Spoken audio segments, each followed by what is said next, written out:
तो जैसे हमने प्रीवियस वीडियो में देखा था, ट्रांसपोर्ट इन प्लांट 3 टॉपिक्स में डिवाइड होता है।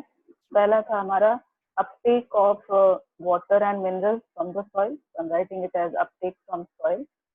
Second, as I have told, कि शॉर्ट डिस्टेंस ट्रांसपोर्ट होता है वाटर का। शॉर्ट डिस्टेंस ट्रांसपोर्ट मतलब कि वाटर सॉइल से रूट हेयर्स में आ गया, अब वो रूट हेयर से अब्सॉर्ब होगा and finally it will reach into the root xylem. तो रूट में जो ट्रैकीज और वेसल्स होते हैं वहां पे पहुंचता है। इसको हम पढ़ेंगे शॉर्ट डिस्टेंस ट्रांसपोर्ट, या इसको हम लेटरल ट्रांसपोर्ट भी कहते हैं, क्योंकि जो वाटर का मूवमेंट होता है वो एडजेसेंट सेल्स के थ्रू होके जाता है। अब वो दो तरीके लेता है, चाहे वो सेल वॉल से हो चाहे साइटोप्लाज्म से हो। एंड द थर्ड पार्ट जो हम बाद में डिस्कस करेंगे at the end of the class, next part में, that is the long distance transport. Long distance transport था कि वाटर एक बार हमारा एंटर हो गया जाइलम में, तो वो जाइलम से अपर शूट तक जाना चाहिए, लीफ तक जाना चाहिए। लॉन्ग डिस्टेंस ट्रांसपोर्ट में will discuss transpiration and root pressure. Will start with the short distance transport. अब जो शॉर्ट डिस्टेंस ट्रांसपोर्ट है वो प्लांट्स में दो तरीके से हो सकता है। There are two routes for this short distance transport. One route is your apoplastic pathway and the second is your symplastic pathway. Okay. So before going into the details of this pathway, अगर मैं एक rough representation दूं, root का हम एक anatomical view देखें, तो your root is divided into cellular layers. So outermost जो होता है that is your epidermis. Then we have the ground layers, जिसको हम ground मेरिस्टेम या ground tissue कहते हैं. That is your cortex, endodermis, pericycle, and finally you have the vessel, that is xylem and fur. ये एकदम rough diagram है जो हम एनाटॉमी में पढ़ते हैं, टॉकिंग अबाउट द स्टेम या रूट में हमारा दूसरा टाइप का डिस्ट्रीब्यूशन होता है। रूट्स में जैसे हमें पता है जो वैस्कुलर बंडल्स होते हैं वो रेडियल होते हैं। तो रेडियल वैस्कुलर बंडल मतलब you have a layer of xylem like this in the root. Okay, ये जो मैंने बनाया था दैट वाज ऑफ स्टेम। तो हम दोनों का एनाटॉमी बाद में देखेंगे। यहाँ पे हमारे फ्लोएम वैस्कुलर बंडल्स होते हैं। तो जो वाटर एंटर करेगा, ये था सिंप्लीफाइड डायग्राम। अगर मैं इसको सेलुलर लेवल पे बनाना चाहूँ तो I will have a cell layer of first epidermis, epidermis की लेयर होगी। Then we have a cortical layer, then next layer we have endodermis, then pericycle, and finally it will reach the xylem vessel. You have to reach at this point, tracheids and vessels. अब जो water की entry होती है वो दो तरीके से हो सकती है, कि एक बार वो रूट हेयर से एंटर किया एंड रूट हेयर से एंटर होने के बाद it passes through the cell walls of the cells of different layer. अगर ये सेल्स की सेल वॉल है तो वाटर का जो मूवमेंट है एक तरीका हो सकता है कि वो सेल वॉल से होके जाए। Once it enters into the root hair it moves through the cell walls of the different layers. This is your first layer, which is epidermis. This is cortex. This is endodermis. This is pericycle. And यहाँ पे हमें पहुँचना है, which is your xylem.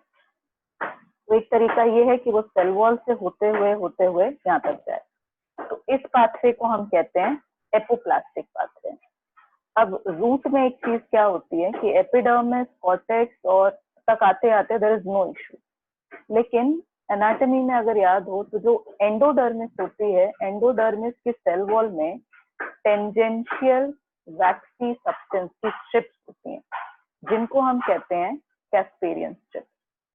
तो apoplastic pathway में water epidermis से cross हो गया, राइट, एपिडर्मिस से कॉर्टेक्स में आया, कॉर्टेक्स से जब वो एंडोडर्मिस में आता है, एंडोडर्मिस में वो सेल वॉल से नहीं होके जा पाएगा, क्योंकि ये जो कैस्पेरियन स्ट्रिप है that is made up of a lipid substance जिसको हम कहते हैं सुबेरिन। तो सुबेरिन इम्परमिएबल होता है वाटर के लिए।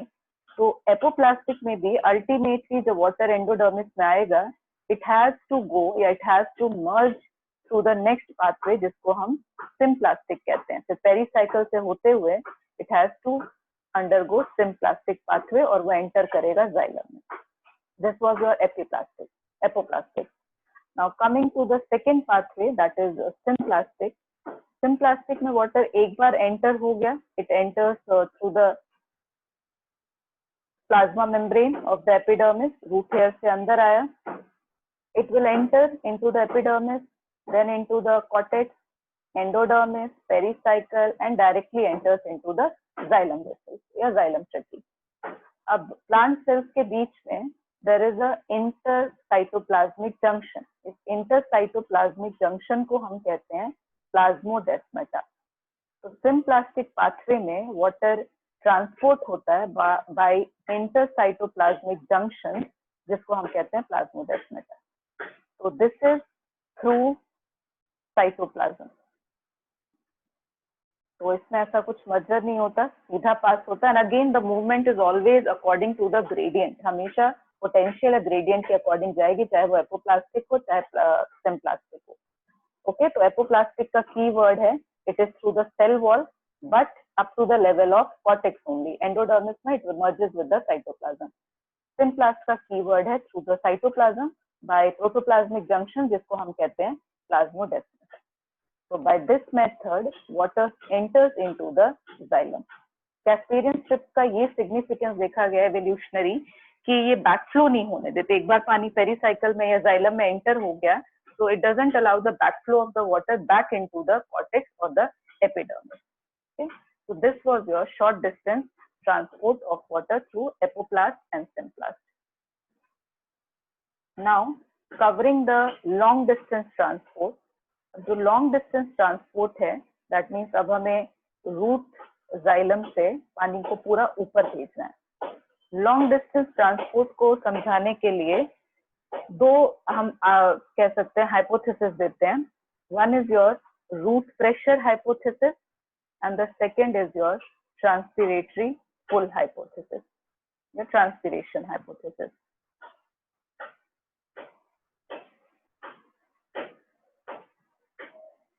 तो रूट प्रेशर हाइपोथेसिस ये कहता है कि जाइलम में पानी आने के बाद वो जाइलम के ऊपर एक पुश लगता है, जिसकी वजह से या जाइलम में जो पानी है उससे एक पुश लगता है जो पानी को ऊपर की तरफ धक्का देता है. Transpiration as the name suggest ये कहता है देयर इज अ पुल, खींचा जाता है पानी को ऊपर से नीचे की तरफ. तो दोनों ही कंसेप्ट वैलिड हैं, बट रूट प्रेशर का ये लिमिटेशन है कि जो हम पुश की बात कर रहे हैं ये शॉर्ट प्लांट्स के लिए चलेगा. 100 मीटर्स की जो ट्रीज होती है उनमें रूट प्रेशर सफिशिएंट होता नहीं है. तो बेसिकली रूट प्रेशर होता क्या है कि ड्यूरिंग नाइट, रात के टाइम जब ट्रांसपिरेशन नहीं होता है प्लांट में, तो रूट के पास पानी ज्यादा एक्यूमुलेट हो जाता है. There is accumulation of water, क्योंकि ऊपर से कोई ट्रांसपिरेटरी लॉस हो नहीं रहा है, तो नीचे पानी पूरा जमा होता चला जाएगा. तो इट इज सेड कि root cells are expending energy to pump mineral ions into the xylem. तो बेसिकली होता क्या है कि पानी को रूट अब्सॉर्ब करेंगे, सॉइल से बहुत ज्यादा अब्सॉर्ब करते हैं और वो रूट जाइलम में जाके एक्यूमुलेट हो जाता है. तो वाटर जो रूट जाइलम में एक्यूमुलेट हुआ है, इट इज सेड कि ये जो एक्यूमुलेशन है ये जनरेट करता है एक पॉजिटिव प्रेशर, एंड वो पॉजिटिव प्रेशर क्या करेगा, इट विल फोर्स या it will push the fluid, या यू कैन से फ्लूइड को हम सैप कहते हैं, plant SAP. It will push the SAP up into the xylem. तो ये वैलिड कंसेप्ट है. इसका प्रूफ क्या होता है कि अगर हम मॉर्निंग में ग्रासेस पे देखें तो हमको एक फिनोमेना ऑब्जर्व होता है जिसको गटेशन कहते हैं.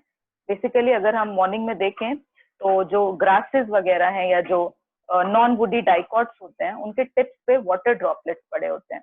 इस फिनोमेना को गटेशन कहते हैं. बेसिकली होता है कि ये मॉर्निंग में ही दिखेगा, क्योंकि रात के टाइम पे जब ट्रांसपिरेशन बहुत कम होता है तो रूट्स में पानी जमा होने लगता है, मिनरल एंड वाटर. तो रूट प्रेशर धक्का देती है, पुश क्रिएट होता है जो जाइलम सैप को शूट सिस्टम में भेजता है.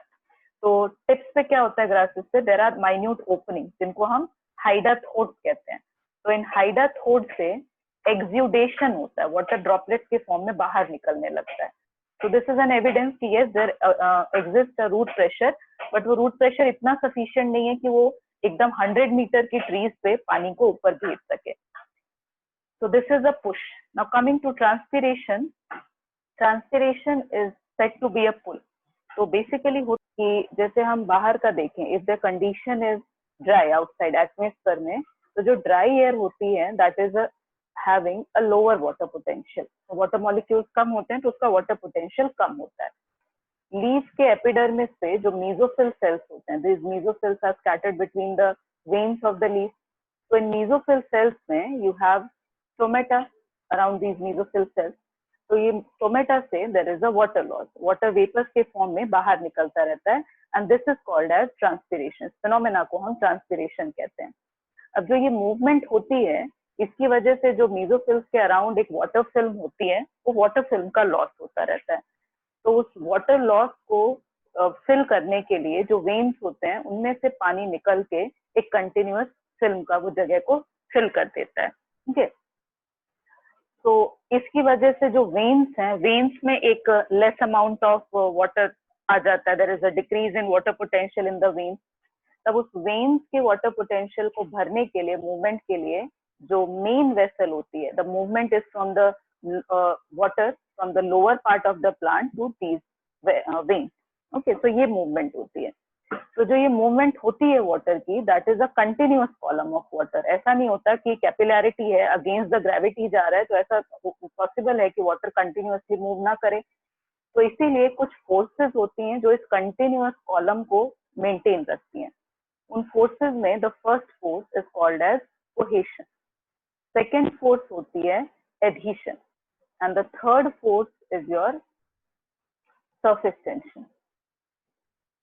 ये तीन जो प्रॉपर्टीज होती हैं, इस वजह से हम देखते हैं एक कंटिन्यूअस कॉलम बनता है जो रूट जाइलम से शूट जाइलम से पूरा लीफ तक या हर पार्ट तक वाटर को भेजता है।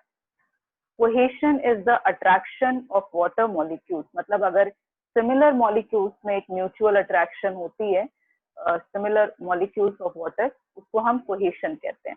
तो जैसे यहाँ मेसोफिल सेल्स के अराउंड से वाटर गायब हुआ था, इवेपोरेट हुआ था, तो वेन से जो वाटर निकलेगा वो उस जगह को भरता है, तो वो सेम जगह पे आने के ऑक्यूपाई करेगा। एडहेशन होता है अट्रैक्शन बिटवीन डिफरेंट मॉलिक्यूल या डिफरेंट कंपाउंड। जैसे जाइलम के जो एलिमेंट्स है, मतलब ट्रेकीड और वेसल्स, ट्रेकीड वेसल्स और वाटर के बीच में, तो द अट्रैक्शन बिटवीन डिसिमिलर या different compound is your adhesion. Surface tension होता है कि वाटर मॉलिक्यूल्स को कि वो स्प्रेड होने का प्रॉपर्टी को अवॉइड करना है, that means they have to be limited या restricted to a particular place, that is your surface tension. So what happens? Cohesive forces in the water resist an increase in the surface area of the film. तो जो surface tension effect होता है, इन सारी forces का cumulative result क्या आता है? There is a high tensile strength of water column. इस वजह से वाटर एक बार अगर नीचे मूव करना स्टार्ट हुआ, नीचे से मूव करना स्टार्ट हुआ, it will be distributed to all the parts of the shoot, and इस मूवमेंट को हम कहते हैं एक्सेंट ऑफ ट्रैप। बिकॉज सिर्फ पानी जाइलम में नहीं जाता, you have other elements also, minerals होते हैं, little amount of reserve food, ये सारा भी ट्रांसपोर्ट होता है। Okay, so this is your transpiration. तो समराइजिंग द एंटायर यूनिट, हमने पहले देखा था कि सॉइल से वाटर रूट में आता है, and the factor was high water potential of soil and the low water potential of root. फिर इसको हम कहते हैं uptake, that was the first part. Then root से वो रूट वेसल तक एंट्री करता है, and that is called as the short transport या शॉर्ट डिस्टेंस ट्रांसपोर्ट या लेटरल ट्रांसपोर्ट। तो जाइलम में आने के बाद it is transported throughout the plant, that is to the shoot apex, the shoot part. तो इसको हम कहते हैं long distance transport. So this was your unit. First at the cellular level, that was your uptake, this was lateral transport, and this was your long distance transport.